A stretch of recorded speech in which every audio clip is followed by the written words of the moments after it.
Hey, this is Rob. Welcome back to the garage. If you're just joining us for the first time, or if you found us on the BPAA website through their Maintenance Minute videos, welcome to the garage.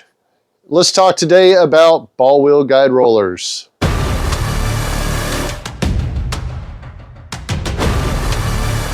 Do you ever take the time to go out and look at your ball wheel real close? Sounds pretty simple, something you probably don't think about, but look at this ball wheel right here. It shouldn't be doing this. Why should I care? I'm not having any problem with my ball returns. Why should I bother looking at my ball wheel? You know, it sounds simple, but it's something that's commonly overlooked. Setting your ball wheel in the ball wheel guides properly. Let me show you the way that I adjust them, and it should be the best way to make sure they're set right, to minimize your calls, minimize ball wheel guide roller damage, and to help save you from damaging the flanges that are on your guide rollers. Always remember, follow all safety precautions on the pin setter. If you're gonna get in it, unplug it. Don't get hurt. You will lose a finger, you might do worse. Ask the cake boss. If you hadn't seen that, Google it.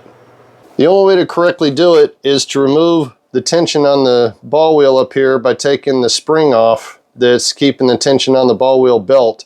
That'll allow the ball wheel to set in both guide rollers on the bottom firmly. If you got the tension on there and you're trying to adjust your upper guide rollers, the ball wheel's not sitting in the bottom, touching both guide rollers. It's always gonna be a little askew. It's gonna be one way or the other, and you can't get a true adjustment. So let's go ahead and do this now. Let's get this spring off of here and remove the tension. Then we can go down and do the next step. There we go. Now let's go down below. Now that we have the tension off the ball wheel, here's your two bolts on your upper guide roller. Go ahead and loosen those. There we go. Now pull this away like that. Right now I've got the other side already loose, just like this one. So now both of them are loose and the ball wheel is actually sitting on the bottom two guide rollers. It's not up in the air. See, if you leave tension on this belt and you tension it, it's gonna pull it up like that, and it's not gonna sit down where it should be. So you want tension off that belt. Now that it's sitting down in both bottom guide rollers like this, what you want to do is same on both sides. You move the guide roller up against it to where it's snug. You don't want to hit it, force it in or anything like that. If you force it, it's going to push that ball wheel up out of the guide roller on the bottom. So you want gravity to keep it down there. Bring this up tight right here. Do the same thing over there on the other side. Bring them both tight. Snug them down a little bit.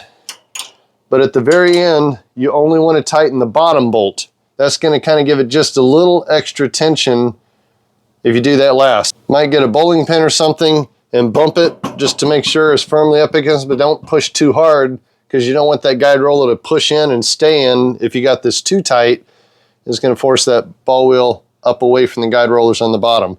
But just snug it, then tighten up only the bottom bolt. And go do the same on the other side, and then you're going to notice your ball wheel is nice and tight right here. It's not going to be able to wobble or bounce or anything like that. If you see any wobble or bounce to your ball wheel, you're not set right. This is going to keep it more stable, and that should help you not damage your flanges on these guide rollers, and especially the bottom guide roller that's got the groove in it. If that thing's wobbling like that, that belt's going to chew up that bottom guide roller. So you want to make sure you're set good here. It's going to make things nice and smooth, make things last a long time, save you money, save you downtime.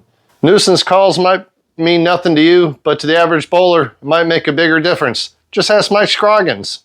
Help save the free fall pin setter. Cut those strings today. Thanks for watching from the garage. See you in the next video.